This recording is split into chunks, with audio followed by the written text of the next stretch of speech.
Thank you, Sandhya, for making it. Thank you, Raviji, for your support to this project. It means a lot.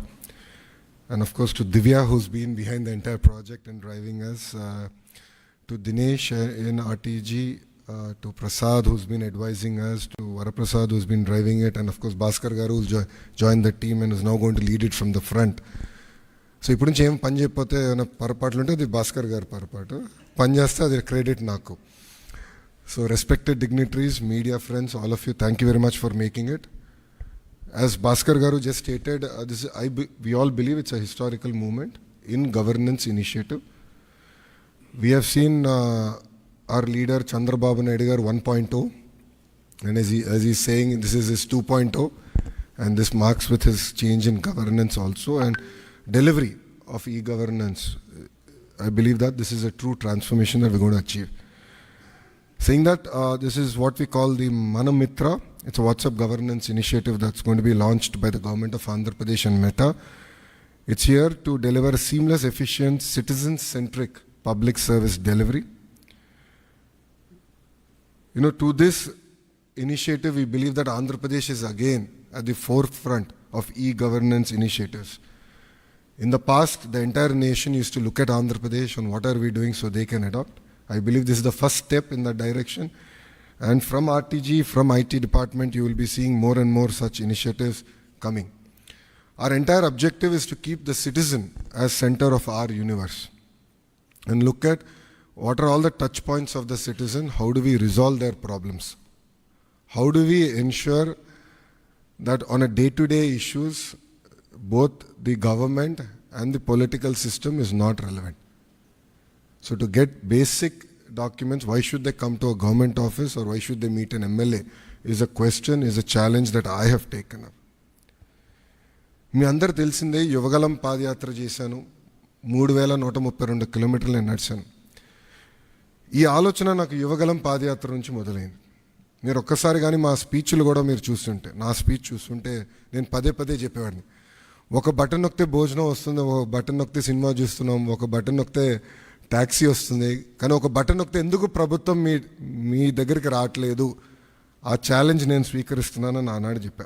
అందుకే ఈరోజు మన మిత్ర, ప్రజల చేతిలోనే ప్రభుత్వం, ప్రజల చేతిలో పాలన, మాది ప్రజాప్రభుత్వం, ఈ నినాదంతో ఈరోజు ఇది మేము ప్రారంభించడం జరుగుతుంది.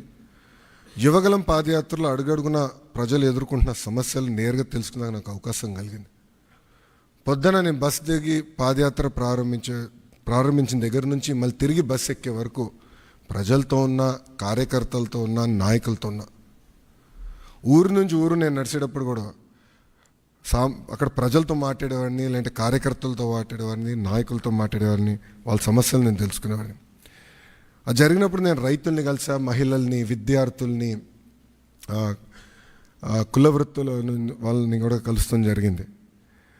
వాళ్ళందరినీ కలిసినప్పుడు వాళ్ళు ఒకటే అడిగారు, పద్దాక మమ్మల్ని మా కాస్ట్ సర్టిఫికేట్ ఉందంటే ప్రతి ఇన్ని నెలలకు ఒకసారి మిమ్మల్ని ఎందుకు తీసుకోవాలి, ఇన్కమ్ సర్టిఫికేట్ ఉంది మళ్ళీ మేము అధికారుల దగ్గరికి ఎందుకు వెళ్ళాలి, పవర్ బిల్ చెల్లించాలంటే ఎందుకు సీమ్లెస్గా మేము చెల్లించలేకపోతున్నాం, లేదంటే ఆర్టీసీ టికెట్ తీసుకోవాలన్నా మేము బస్సు ఎక్కిన తర్వాత ఎందుకు తీసుకోవాలి, ముందరే మేము ప్లాన్ చేసి ఎందుకు తీసుకోకూడదని పదే పదే నన్ను అడగటం జరిగింది. ఇంతేకాకుండా మీరు చూస్తే గత 5 సంవత్సరాల పరిపాలనలో నేను అనేక సందర్భాల్లో సర్టిఫికెట్ రానికుండా చేసిన పరిస్థితులు చూసాం. అంటే అది చూసిన అది ఎందుకు అట్లా ఉండాలి. మీరు చూస్తే దుగ్గిరాల నియోజకవర్గంలో ఒక ఎంపీటీసీ గారు పోటీ చేస్తుంటే, దుగ్గిరాల మండలంలో ఎంపీటీసీ గారు పోటీ చేస్తుంటే సర్టిఫికెట్ ఆనాడు ఇవ్వలేదు, కావాలని బీసీ సర్టిఫికెట్ ఇవ్వలేదు. సో ఆ రోజు నాకు అర్థమైంది, సిస్టంలో ఒక లోపం ఉంది, ఇది కరెక్ట్ చేయాలి, ఎవరు ఇట్లా సర్టిఫికెట్ కోసం ఎవరు ఇబ్బంది పడకూడదు అనే ఆలోచనతో మొదలైంది. మీరు చూస్తే ఇప్పుడు అందరి జోబులో, ప్రతి ఇంట్లో ఒక స్మార్ట్ ఫోన్ ఉంది, అందరి జోబులో స్మార్ట్ ఫోన్ ఉంది. మా అంచనా ప్రకారం 60% మందికి స్మార్ట్ ఫోన్ అనేది ఈరోజు ఉంది. దాంట్లో ప్రధానంగా వాట్సాప్ అనేది అందరు ఇన్స్టాల్ చేసుకుంటారు. మీరందరూ కూడా వేలాది గ్రూపుల్లో ఉంటారు. నాకు కూడా ప్రభుత్వం పొరపాట్లు చేస్తే నాకు కూడా ఇక్కడున్న మీడియా మిత్రులతో సహా ప్రజలు కూడా మెసేజ్లు చేస్తాం జరిగింది. సో అప్పుడు నాకు వచ్చిన ఆలోచన, అంటే యువగలం పాదయాత్రలోనే లేదు, వాట్సాప్తో వర్క్ చేయాలి, అదొక ప్లాట్ఫామ్, అందరూ వాడే ప్లాట్ఫామ్ అని ఆలోచించి నేను సంధ్య గారికి మేము అవుట్రీచ్ చేసి కలిసిన తర్వాత ఒక ఇనిషియల్ డిస్కషన్ అయిన తర్వాత వాళ్ళు ఏమన్నారంటే ప్రపంచంలోనే ఎక్కడ ఇన్ని సర్వీసెస్ ఒకేసారి ఒకే ప్లాట్ఫామ్ మీద తీసుకురాలేదు, బిట్స్ అండ్ పీసెస్ వచ్చినాయి. సో ఆర్టీసీ చేసి ఉండొచ్చు, లేదంటే మున్సిపాలిటీ చేసి ఉండొచ్చు, ఎవరు వాళ్ళు చేశారు. యాజ్ అ స్టేట్ ఎవరు చేయలేదు. ఇది వన్ ఆఫ్ ఇట్స్ కైండ్. మీరు చేయగలుగుతారా, అవుతుందా, మార్పు మీరు సిస్టంలో తీసుకురాగలుగుతారా అని నన్ను అడిగారు. సో అక్టోబర్ 22, 2024లో ఢిల్లీలో MOU ఒప్పందం కుదుర్చుకుంటాం జరిగింది. ఆ రోజు నేను ఛాలెంజ్ స్వీకరించాను. డిసెంబర్ నెలాఖరికల్లా లాంచ్ చేస్తామని మేము చెప్తాం జరిగింది. వాస్తవంగా 1 నెల ఎక్కువ తీసుకున్నాం. సో 3 నెలలు 9 రోజుల తర్వాత, అంటే MOU సంతకం పెట్టిన 3 నెలలు 9 రోజుల తర్వాత ఇది లాంచ్ చేస్తాం జరిగింది. ఇది మీరు ఒక్కసారి చూస్తే 36 డిపార్ట్మెంట్లని ఇంటిగ్రేట్ చేయాలి.